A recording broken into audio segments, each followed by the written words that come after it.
नमस्कार दर्शकों, आप देख रहे हैं पंजाब केसरी और मैं हूं जितेश मिश्रा। अलीगढ़ इलाके से दिल्ली पुलिस को मिली है एक बहुत बड़ी कामयाबी, जहां से एक बेहद सनसनीखेज गिरफ्तारी की गई है।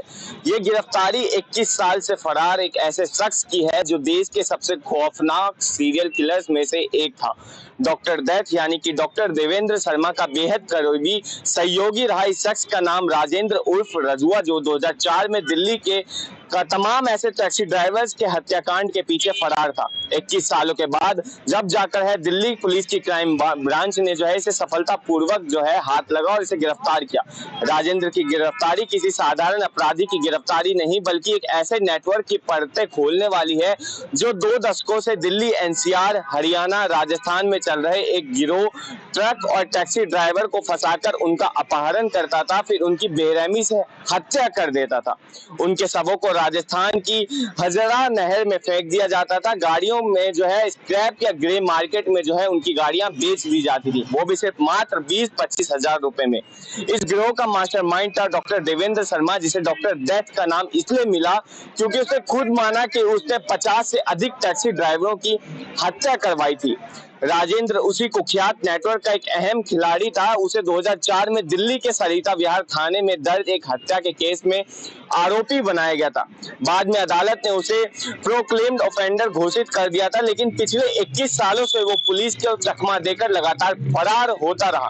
हैरानी की बात यह है कि वो इतने सालों से अलीगढ़ के किसी इलाके में जो है छुपा बैठा हुआ था और एक प्राइवेट ऑयल पंप पर गार्ड की नौकरी भी करता था।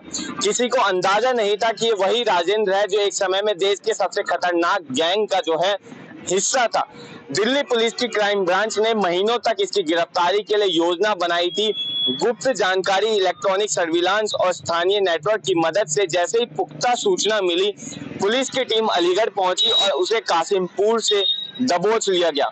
गिरफ्तारी के वक्त वह खुद को पहचानने से इनकार करता रहा, लेकिन लंबी पूछताछ के बाद फिंगरप्रिंट और पुराने रिकॉर्ड के सूची निकालने के बाद बात पक्की हो गई कि यही राजेंद्र है। राजेंद्र से शुरुआती पूछताछ में यह स्वीकार किया कि वह न सिर्फ टैक्सी ड्राइवरों की हत्या की साजिशों में शामिल था, बल्कि कई मामले उसने खुद भी हत्याएं की हैं।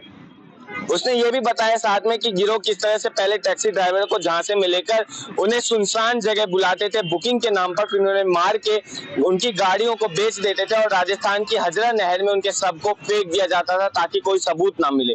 यह बात और भी चौंकाने वाली है कि 2007 में जयपुर के राजस्थान में हत्या के अलग अलग ऐसे मामले आए थे जिसमें राजेंद्र खुद शामिल था, जहां पे राजेंद्र की सजा पूरी करने के बाद जो है राजेंद्र वहां से फरार हो गया था। यानी उसने अपने असली नाम को छिपाकर पूरे सिस्टम को 2 बार चकमा दिया, एक बार गिरफ्तारी से बचकर और दूसरी बार सजा पूरी करने के बाद भी अपनी पुरानी पहचान छिपाकर।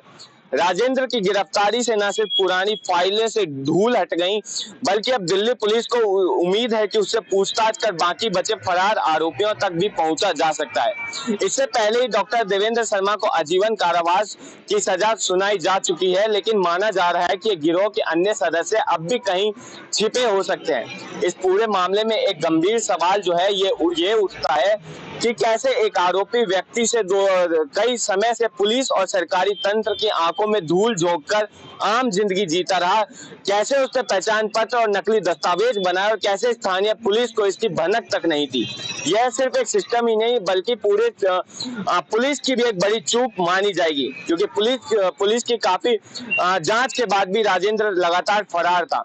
दिल्ली एनसीआर में पुराने केसों की जांच फिर से तेजी की जाएगी, जिससे दिल्ली पुलिस की क्राइम ब्रांच अब उससे लगातार पूछताछ करेगी और यह भी पता लगाने की कोशिश करेगी कि कैसे वो हाल ही के किसी अपराध में भी शामिल तो नहीं रहा। साथ ही जिन गाड़ियों के गिरोह ने बेचा था उन गाड़ियों की गाड़ियों की बरामदगी होगी और खरीदारों से है वो भी पूछताछ की जाएगी। लगातार उन गाड़ियों के पास पहुंचने की कोशिश की जाएगी जिसको इस गैंग ने किसी और को बेचा था या फिर किसी स्क्रैप यार्ड में इसे बेचा गया था। बहरहाल अब ये देखना होगा कि डॉक्टर दैथ की बाकी सदस्य को कब तक जो है पुलिस अपने गिरफ्त में लेती है। तब तक के लिए इतना ही। अगर इस खबर पर लेकर आपकी कोई अपनी राय हो तो कमेंट में लिखो। ऐसी तमाम अपडेट्स के लिए देखते रहिए punjabkesari.com दिल्ली। धन्यवाद। अगर आप ताज़ा खबरों के साथ हमेशा जुड़े रहना चाहते हैं तो अभी हमारे YouTube चैनल पंजाब केसरी दिल्ली को सब्सक्राइब करें। साथ ही फेसबुक और इंस्टाग्राम पर भी हमें फॉलो करना ना भूलें। आपका समर्थन ही हमारी ताकत है। धन्यवाद।